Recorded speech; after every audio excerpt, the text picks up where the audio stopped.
I step out of the airport shuttle into the crisp Denver afternoon, my bones aching from the cramped flight.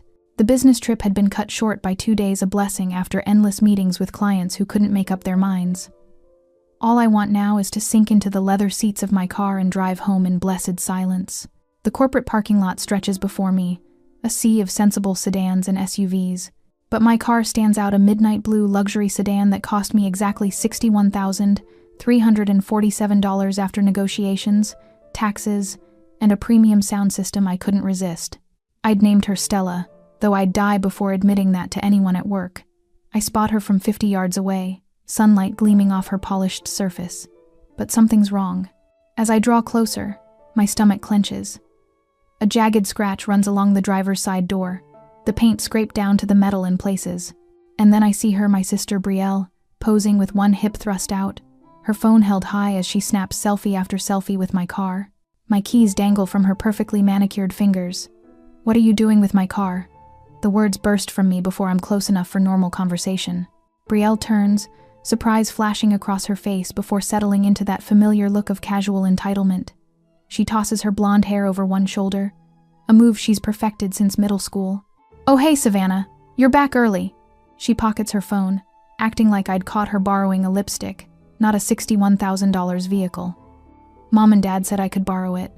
The blood rushes to my face. "Mom and Dad said you could borrow my car?" "Well, yeah." She shrugs, twirling the keyring around her finger. "I needed something nice for some job interviews, and they said you wouldn't mind." I fight to keep my voice level. First, they have no right to loan out my property. Second, I've never once let anyone drive this car. And third, I point to the scratch. "What happened there?" "Oh, that?" Brielle's eyes widen with practiced innocence. "That was already there, I think. Probably happened in the parking garage or something." Her phone pings. She glances down, and a smile spreads across her face. "Look at that. Already 47 likes. Before she can stop me, I snatch the phone from her hand. The screen shows Brielle leaning against my car, caption reading, "Thanks Mom and Dad for the new wheels. Blessed. New car. Family first." "New wheels?" My voice drops dangerously low. "You told people Mom and Dad gave you my car?" "It's just social media, Savannah. Don't be so uptight." She reaches for her phone, but I hold it away. "Hey, Savannah." I turn to see Thomas from accounting walking toward us, coffee in hand. "Congrats on the family gift. Beautiful car." He pauses, confusion crossing his face. "Thought you said you bought it yourself?" The humiliation burns like acid. "I did buy it myself, every penny." Thomas glances between us, clearly sensing the tension. "Oh, I just saw your sister's post. Sorry, must have misunderstood." He backs away, escaping the awkwardness. As he disappears, memories flood in sharp and clear. Getting my full-ride scholarship letter at 17, showing it to my parents at dinner. Dad nodding distractedly, Mom saying, "That's nice, dear." Before launching into excited planning for Brielle's Sweet 16 party. 3 months later, my parents surprising Brielle with a used Honda for her 17th birthday, while I worked 2 jobs to save for college expenses. Or the summer before sophomore year, when I called home to say my scholarship would only cover $500 of my textbooks that semester. Dad's response, "Well, that's why you need to budget better, Savannah. We're not made of money." 2 weeks later, they took Brielle on a Caribbean cruise to reward her for trying her best in her community college classes. "Give me my keys," I say, holding out my hand. "Don't be like that." Brielle's voice takes on the wheedling tone that always worked on our parents. "I need to make a good impression at these interviews. Your car's just sitting here anyway. Keys, now." "You always were the selfish one." Her eyes fill with tears, the performance so convincing I almost doubt myself. "Almost. I'm trying to get my life together, and you can't even help your own sister." My phone vibrates in my pocket. I pull it out to see Mom's name on the screen. Of course. Brielle's already called in reinforcements.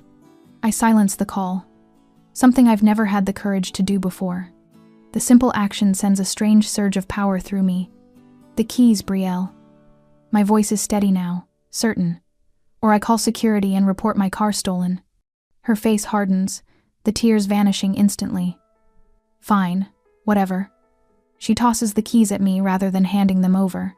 They hit my chest before I catch them. Good luck explaining to Mom and Dad why you're being such a bitch. As she storms off, I run my fingers along the scratch on my car.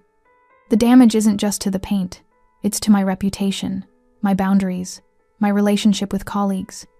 But standing there in the parking lot, keys clutched tight in my hand, I realize something has shifted inside me, something permanent. They've finally gone too far. And I'm finally ready to push back. I park my crossover a block away from my parents' colonial-style home, needing those extra steps to prepare myself. Since the parking lot confrontation 3 days ago, my phone has practically melted from their incessant calls and texts. I've responded with only the bare minimum, yes, I'm still coming to Sunday dinner. The familiar scent of pot roast hits me the moment I step through the front door. My stomach tightens. Pot roast with garlic mashed potatoes and those honey-glazed carrots I loved as a child. Mom only makes this meal when she wants something. There she is. Dad booms from the dining room. Our successful daughter. The enthusiasm in his voice is foreign, almost alarming.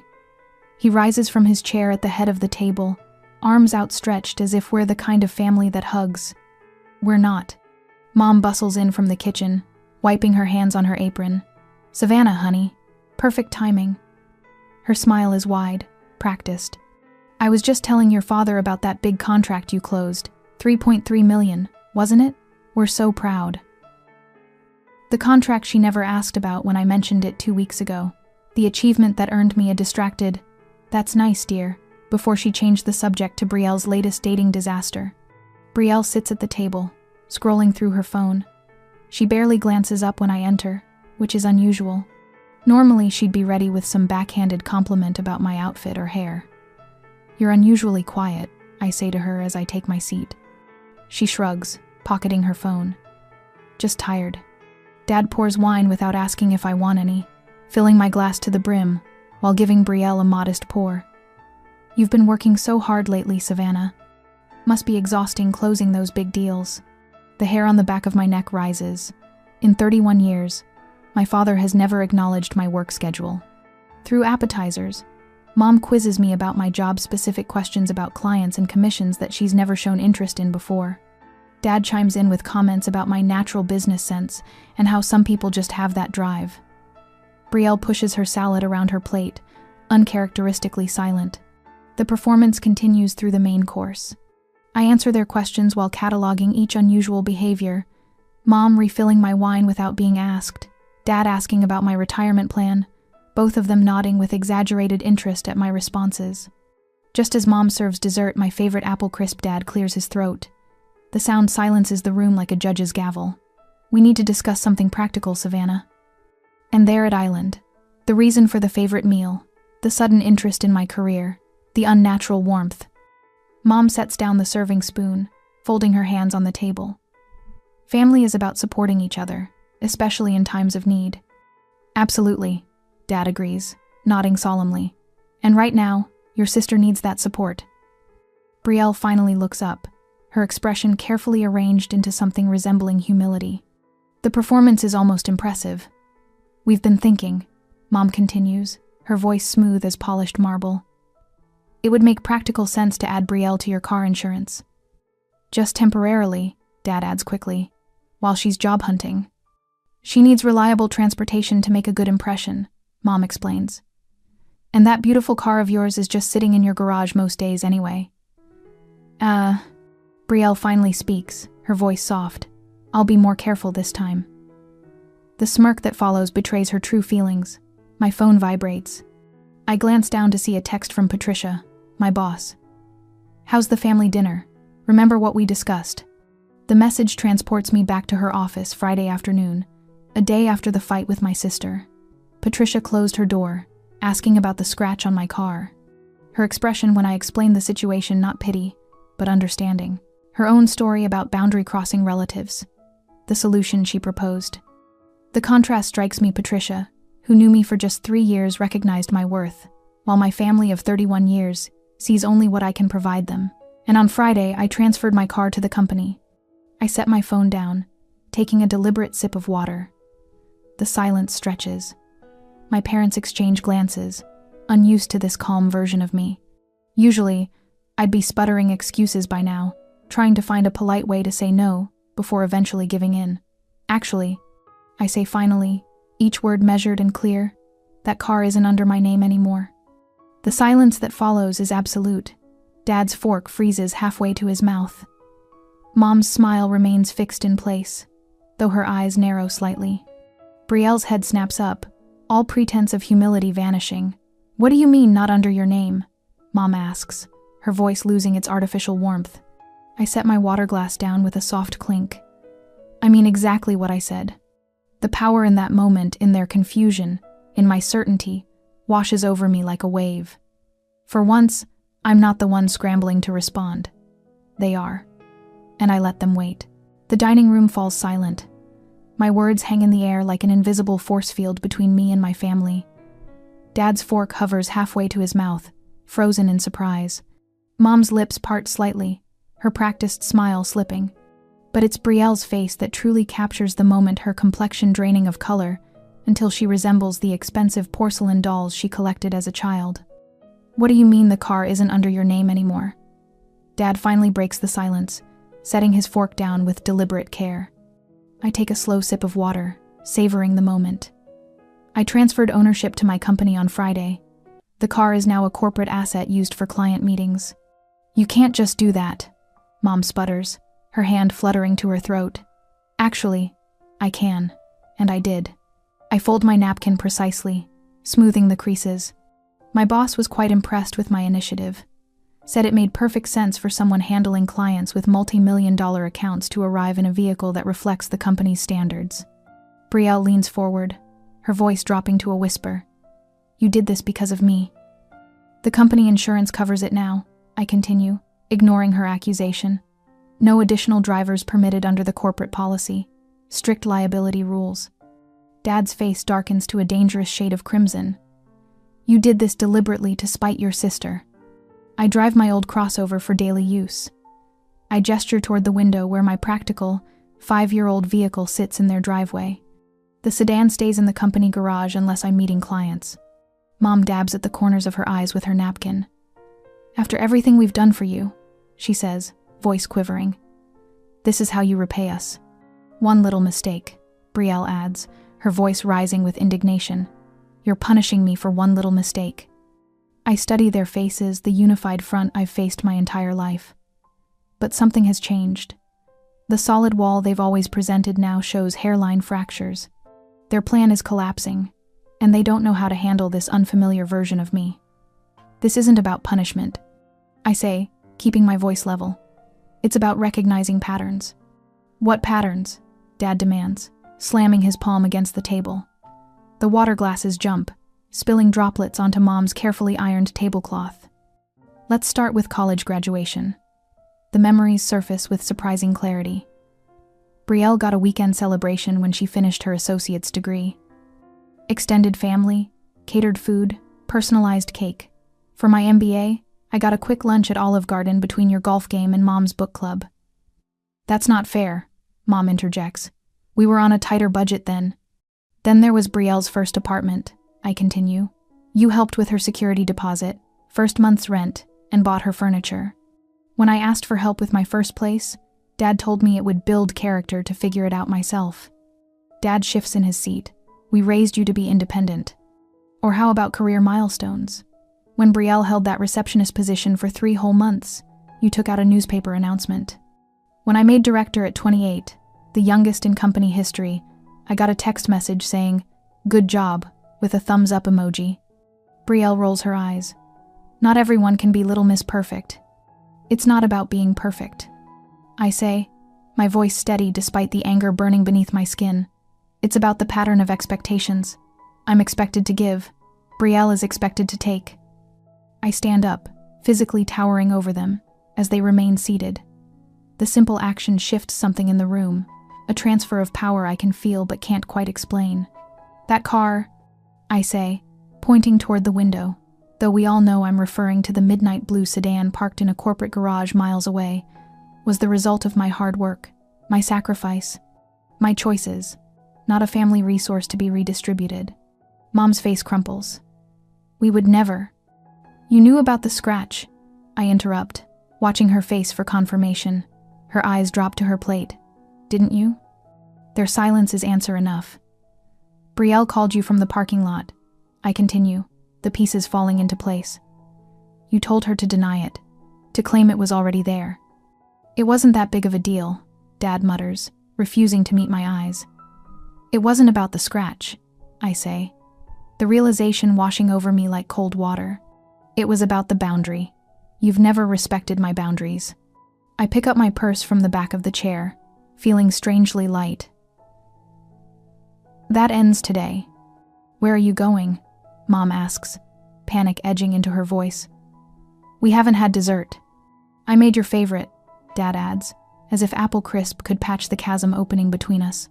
Brielle stands too, blocking my path to the door. You can't just walk out. We're family. I look at her perhaps for the first time. The sister who has cast such a long shadow over my life suddenly seems smaller, diminished.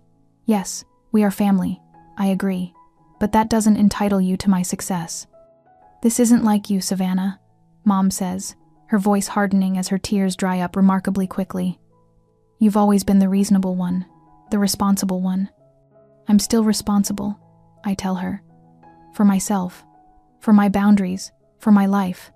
I move toward the door, surprised by how steady my legs feel. For years, these confrontations left me shaking, desperate to escape. Now, I feel almost calm. When you're ready to have a relationship based on mutual respect, I say, hand on the doorknob. You know how to reach me. Dad stands abruptly, his chair scraping against the hardwood floor. Don't you walk out that door, young lady. We're not finished discussing this. I turn back, meeting his gaze directly. I'm 31 years old, Dad. Not a young lady. Not someone you can command. And yes, we are finished. The evening air feels cleansing as I step onto the porch. Behind me, I hear Mom calling my name, her voice rising with each repetition. Brielle's angry words, too muffled to make out. Dad's heavy footsteps approaching the door. But I'm already halfway to my crossover, keys in hand. Some would call this a breaking point, a family fracture that might never heal. But as I slide behind the wheel of my practical, unimpressive vehicle, I recognize it for what it truly Island A beginning. 4 days later, the voicemail plays on speaker as I sort through client proposals. Mother's voice fills my apartment, syrupy sweet with an undertone of venom. Savannah, darling, call me back. Your father and I are concerned about your behavior. Brielle is absolutely devastated. She had 3 interviews lined up this week and no way to make a good impression. You know, appearances matter in this economy. I press delete and take a sip of coffee. It's the 4th message since Sunday's dinner disaster, each one progressively more manipulative than the last. Later that morning, my phone buzzes with a text from the receptionist at work. Your father is in the lobby again, security handling it. This marks his 3rd unannounced visit this week. Yesterday, he brought flowers, not my favorites, but Brielle's, along with a typed list of reasons why families should support each other in times of need. The day before, he arrived with my mother's infamous guilt-inducing lasagna. I text back, thanks for the heads up. Tell Marcus I appreciate his help. Marcus, our head of security, has become an unexpected ally. After explaining my situation, he implemented a visitor protocol that would make the Pentagon proud. Family or not, he told me, harassment is harassment. My computer dings with a notification. Brielle has tagged me in another social media post. A teary-eyed selfie captioned, "When your own flesh and blood abandons you in your time of need, toxic family." Heartbroken. Already our cousin Stephanie has commented, "Honey, call me. This isn't like Savannah at all." 2 hours later, the landline on my desk rings. Extension 412, my boss, Patricia. Your family's here again, she says without preamble. Both parents this time. And what appears to be your grandmother? My heart sinks. They brought Nana Rose? If Nana Rose wears a pink tracksuit and carries a Bible the size of a telephone book, then yes. I'm so sorry, I say, pinching the bridge of my nose. This is inappropriate and unprofessional. No need to apologize. Patricia's voice softens. Take an early lunch. Use the east exit. I'll have Marcus escort them out. In the break room, I find my colleague Trevor waiting with a sandwich and a sympathetic smile. Saw the family circus arrived, he says, sliding the sandwich toward me. Tuna on rye. Thought you might need sustenance for the battle. Trevor understands. Last year, his brother emptied their mother's bank account and blamed Trevor for not helping enough. He recognizes the signs of family manipulation. I've documented everything, I tell him, unwrapping the sandwich. Every call, every text, every ambush. 17 contact attempts in 4 days. Smart, Trevor nods. When I went through it, my therapist said, documentation is how you keep your sanity. Gaslighters hate evidence. After lunch, I returned to find Diane from legal waiting at my desk. We've drafted a letter, she says, placing a folder before me. Nothing aggressive, just formal notice that repeated unwelcome visits constitute workplace harassment under company policy. I scan the document, professionally worded but unmistakably serious. You'd do this for me? For any employee facing harassment, Diane says, family or otherwise. That evening, my therapist Karen listens as I recount the day's events. You've established boundaries, she says. Now comes the hard part, maintaining them against an emotional siege. They've also recruited my aunt in Florida, I say. She called to remind me how much my parents sacrificed for my education. Karen's expression remains neutral. And did they? Sacrifice for your education? They co-signed my first student loan, the one I paid off 5 years ago. We both sit with that truth. The siege will intensify before it ends, Karen warns. But you have something your family doesn't. What's that? A support system that respects your boundaries. She's right. While my family bombards me with guilt, my colleagues form a protective circle. Patricia reassigned Brielle's friend who works in accounting to another floor. The security team created protocols without being asked. Trevor brings lunch when he sees my family's car in the parking lot. 2 weeks later, the tide begins to turn. My mother's best friend Margaret calls. I saw Brielle's posts, she says cautiously. Then I saw yours about your promotion. Congratulations, by the way. Thank you, I reply, waiting for the guilt trip. Instead, Margaret sighs. Your mother tells a different story, but I remember how hard you worked through college. That car, you bought it yourself, didn't you? Every penny. A pause. I thought so. At church, my father's golf buddy Doug approaches me in the parking lot. Your folks are saying some things, he says, uncomfortable but determined. Doesn't square with the Savannah I've watched grow up. Just wanted you to know not everyone's buying what they're selling.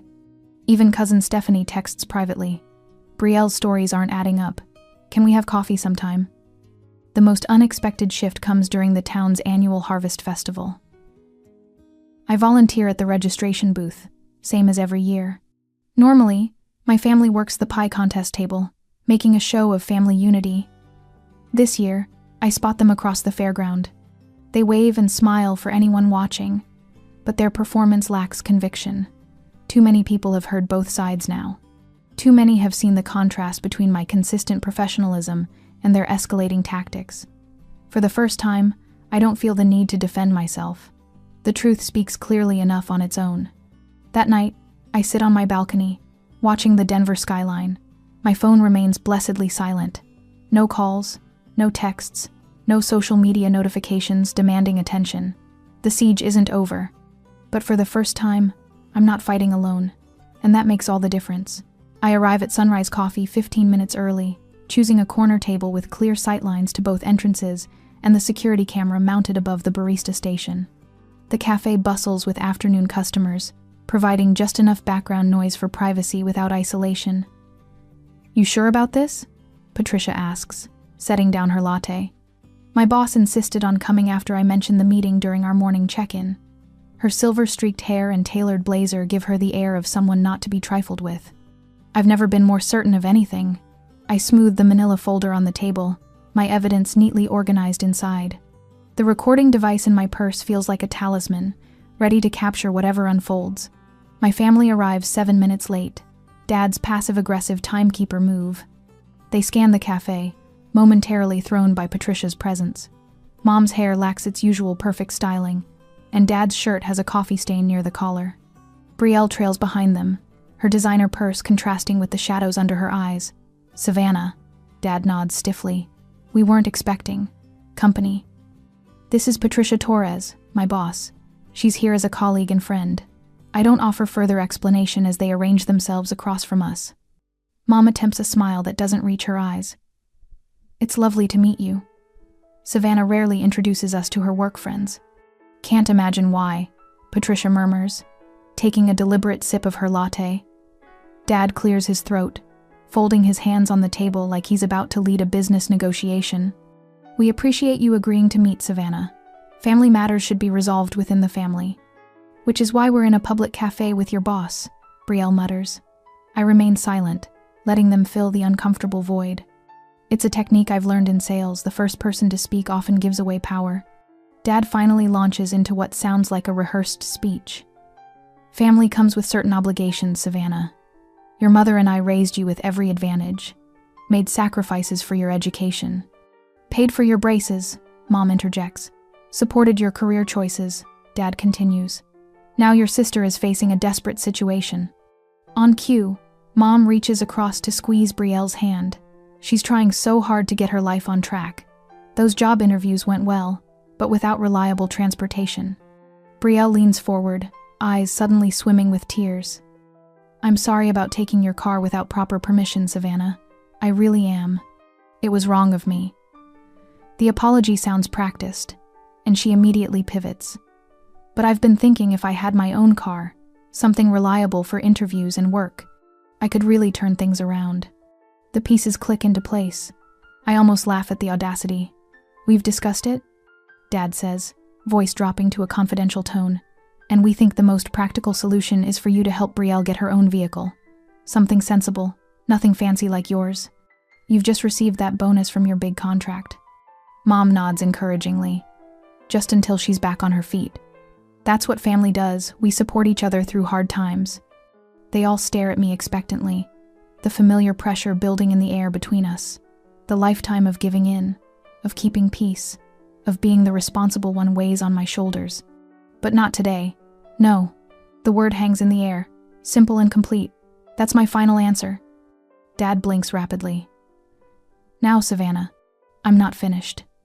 I open the manila folder and lay out screenshots of Brielle's social media posts claiming my car as hers. Next comes the email from the body shop estimating the repair cost for the small scratch at $2,700. Finally, I place the transcription of Brielle's voicemail to her friend Tiffany, bragging about taking my car right out from under her nose.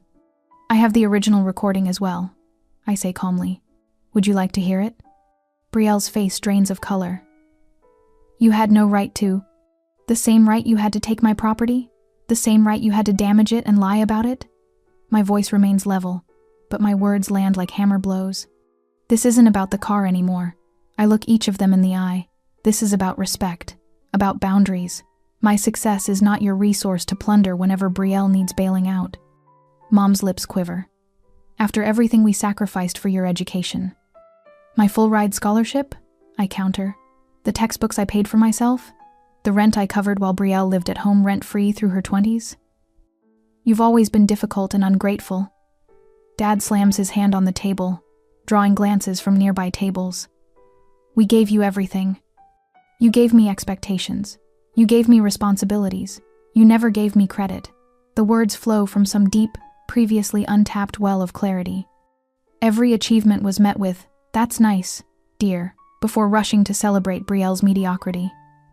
You owe me, Brielle hisses, mask slipping completely. You've always had it easier. Everything comes naturally to you while I have to struggle. I owe myself the dignity you never gave me. I place a single sheet of paper on the table. These are my terms for any future relationship. No financial entanglements. No lending of property. Respect for my boundaries and achievements. Acknowledgement of past patterns and genuine efforts to change. Dad's face reddens. This isn't how family works, Savannah. This is how my family will work moving forward. I correct him. You're welcome to be part of it under these conditions. Mom reaches for the paper, but I slide it back into my folder. It's not for negotiation. Take some time to think about it.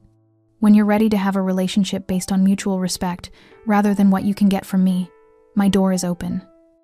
I stand, Patricia rising beside me. Thank you for meeting today. You'll regret this, Dad warns, his voice carrying the threat he's used to control me since childhood. when you need family. I have family, I interrupt, nodding toward Patricia. People who value me for who I am, not what I can provide. As we walk toward the door, I hear Brielle's frantic whisper. What do we do now? Who's going to help with my car situation? I don't look back. The weight that's pressed on my chest for decades lifts with each step toward the exit, toward the sunshine, toward a future defined by my terms rather than their expectations. For the first time in my life, I feel truly, completely free. Morning sunlight streams through windows I chose myself, painting golden squares across hardwood floors I paid for without a single family opinion. 1 year after the coffee shop confrontation, my life has transformed in ways I never imagined possible. I sip coffee, savoring the quiet. My promotion certificate hangs framed on the wall, Director of Enterprise Solutions. The team surprised me with champagne and a plaque engraved with words that still make my throat tighten, for showing us what excellence with integrity looks like. Outside, my new car gleams in the driveway. Not midnight blue, a warm copper that caught my eye at the dealership. Are you sure? The salesman had asked when I pointed it out. It's rather distinctive. I remember smiling, feeling the weight of expectation fall away. Yes, because I love it, not because anyone else will. The therapist calls this reclamation of choice. 20 sessions focused not on family reconciliation, but on recognizing my own worth. Dr. Landon never pushed me toward forgiveness as a goal. Instead, she helped me see that boundaries aren't walls, they're frameworks that allow genuine relationships to grow. My phone buzzes with a text from Marcus, my colleague who stood witness during that final family meeting. Still on for dinner prep at 4? The dinner party tonight, my chosen family gathering at my table, feels like coming full circle. The invitation list holds names of people who entered my life after the break, co-workers who became friends, neighbors who check in with genuine interest, my running group partners who notice when I miss a morning, people who give without keeping score, who celebrate my victories without resentment. I've heard about my parents through the grapevine. Their narrative about their ungrateful eldest collapsed when extended family started asking uncomfortable questions. Uncle Robert called last month, apologizing for years of silence. I always saw what was happening, he admitted. I just never had the courage to speak up. Brielle lost her 3rd job in 8 months. Her social media posts have grown increasingly desperate, peppered with vague references to family betrayal. I've stopped checking her accounts. That's not callousness, it's self-preservation. In my kitchen drawer sits a journal where I track my growth. The early entries read like a hostage negotiation, bargaining with myself about what contact might be safe, what boundaries were reasonable. Recent pages show a woman I barely recognize, someone who volunteers mentoring young businesswomen, who speaks at conferences without questioning her right to the microphone. The doorbell rings at precisely 6. Marcus arrives first, grocery bags in hand, followed by Diane from marketing and her husband. Patricia comes as well. Soon my living room fills with conversation and laughter. We gather around the dining table oak, not mahogany like my parents would have insisted, and raise glasses. To chosen family, I say, and to boundaries that make real love possible. Later, as we linger over dessert, Diane asks about the small framed photo on my bookshelf, the only picture of my midnight blue car. Was that your old car? It's beautiful. I touch the frame gently. That car taught me something important, I tell her. Sometimes the greatest gift is the freedom to say no. In that moment, I realize I've stopped looking back. The future stretches before me, unwritten but entirely mine.